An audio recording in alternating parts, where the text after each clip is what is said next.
ಅಕ್ರಮ ಬಾಂಗ್ಲಾ ವಲಸಿಗರು ಬಂದಿದ್ದಾರೆ ಅಂತ ಶಂಕೆ ವ್ಯಕ್ತವಾಗ್ತಾ ಇದೆ. ಹಿಂದೂ ಕಾರ್ಯಕರ್ತರಿಂದ ಕೆಎಸ್ಆರ್ಟಿಸಿ ಬಸ್ ಪರಿಶೀಲನೆ ನಡೆಸಲಾಗಿದೆ. ಮಂಡ್ಯದ ಕೆಎಸ್ಆರ್ಟಿಸಿ ಬಸ್ ನಿಲ್ದಾಣದಲ್ಲಿ ಈ ಘಟನೆಯಾಗಿದೆ.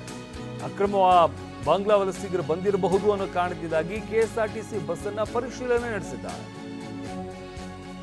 ಬಸ್ ಪರಿಶೀಲನೆ ಮಾಡಿದ ಹಿಂದೂ ಕಾರ್ಯಕರ್ತರು 30 ಮಂದಿ ಬೆಂಗಳೂರಿನಿಂದ ಮಡಿಕೇರಿಗೆ ಹೋಗ್ತಾ ಇದ್ರು. ಇವರೆಲ್ಲ ಬಾಂಗ್ಲಾ ಮೂಲದವರು ಅಂತ ಕಾರ್ಯಕರ್ತರು ಶಂಕೆ ವ್ಯಕ್ತಪಡಿಸಿದ್ದಾರೆ. ಸ್ಥಳಕ್ಕೆ ಬಂದ ಪೊಲೀಸರು ಹಾಗೂ ತಹಶೀಲ್ದಾರ್ ಬಸ್ನಲ್ಲಿ ಇದ್ದವರೆಲ್ಲ ಅಸ್ಸಾಂ ಮೂಲದವರು ಅಂತ ಮಾಹಿತಿ ಈಗ ಗೊತ್ತಾಗಿರುವಂಥದ್ದು. ಬಸ್ನಲ್ಲಿದ್ದವರ ಐಡಿ ಕಾರ್ಡ್ ಸ್ಕ್ಯಾನ್ ಆಗದ ಹಿನ್ನೆಲೆ 30 ಮಂದಿಯನ್ನ ನಿರಾಶ್ರಿತ ಕೇಂದ್ರಕ್ಕೆ ಕರೆದೊಯ್ದಿರುವಂತಹ ಪೊಲೀಸರು ಐಡಿ ಕಾರ್ಡ್ಗಳನ್ನೇನೋ ತೋರಿಸಿದ್ದಾರೆ. ಆದರೆ ಆ ಐಡಿ ಕಾರ್ಡ್ಗಳು ಸ್ಕ್ಯಾನ್ ಆಗ್ತಾ ಇಲ್ಲ. ಅಂದರೆ ನಕಲಿ ಐಡಿ ಕಾರ್ಡ್ಗಳನ್ನು ಬಳಸಿರುವಂತಹ ಸಾಧ್ಯತೆ ಇದೆ. ಸುಮಾರು 30 ಮಂದಿ ಅವರ ಬಳಿ ಇರುವಂಥ ಐಡಿ ಕಾರ್ಡ್ನಲ್ಲಿ ಅಸ್ಸಾಂ ಅಡ್ರೆಸ್ ಇದೆ. ಆದರೆ ಆ ಐಡಿ ಕಾರ್ಡ್ಗಳು ಸ್ಕ್ಯಾನ್ ಆಗ್ತಾ ಇಲ್ಲ. ಅದರಿಂದಾಗಿ ಸದ್ಯಕ್ಕೆ ಅವ್ರನ್ನ ನಿರಾಶ್ರಿತ ಕೇಂದ್ರಕ್ಕೆ ಕರ್ಕೊಂಡು ಹೋಗಲಾಗಿದೆ. ಹೆಚ್ಚಿನ ತಪಾಸಣೆಯನ್ನ ಮಾಡ್ತಾ ಇದ್ದಾರೆ ಪೊಲೀಸ್ನವರು.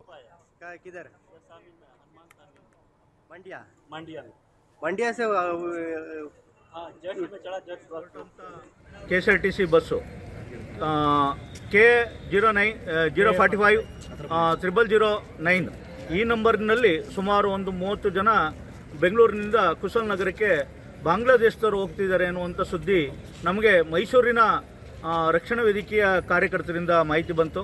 ಆ ಕಾರಣಕ್ಕಾಗಿ ಪೊಲೀಸರನ್ನ ಗಮನಕ್ಕೆ ತಂದು ಮಂಡ್ಯದ ಕೆಎಸ್ಆರ್ಟಿಸಿ ಬಸ್ನ ಮೈಸೂರು ಸ್ಟ್ಯಾಂಡ್ನಲ್ಲಿ ಆ ಬಸ್ಸನ್ನು ನಿಲ್ಲಿಸಿ ವಿಚಾರಣೆ ಮಾಡಲಾಗಿ ಆ ವಿಚಾರಣೆಯಲ್ಲಿ ಒಬ್ಬ ವ್ಯಕ್ತಿ ನಾನು ಬಾಂಗ್ಲಾ ಅಂತ ಹೇಳುವಂಥದ್ದು ಮತ್ತೆ ಹಳೆ ಆಧಾರು ಮತ್ತು ಎಲೆಕ್ಷನ್ ಕಾರ್ಡನ್ನು ಮಾಡಿಸ್ಕೊಂಡಿದ್ದಾರೆ ಅನ್ನುವಂಥದ್ದಿದೆ. ಪೊಲೀಸ್ನವ್ರಿಗೂ ಅದು ಗುಮಾನಿ ಬರ್ತಾ ಇದೆ, ನಮಗೂ ಗುಮಾನಿ ಬರ್ತಾ ಇದೆ. ಹಾಗಾಗಿ ಈಗ ಮಂಡ್ಯದ ಶಂಕರಮಠದಲ್ಲಿರುವಂಥ ನಿರಾಶ್ರಿತರ ಶಿಬಿರಕ್ಕೆ ಅವ್ರನ್ನ ಕರ್ಕೋಗಿದ್ದಾರೆ.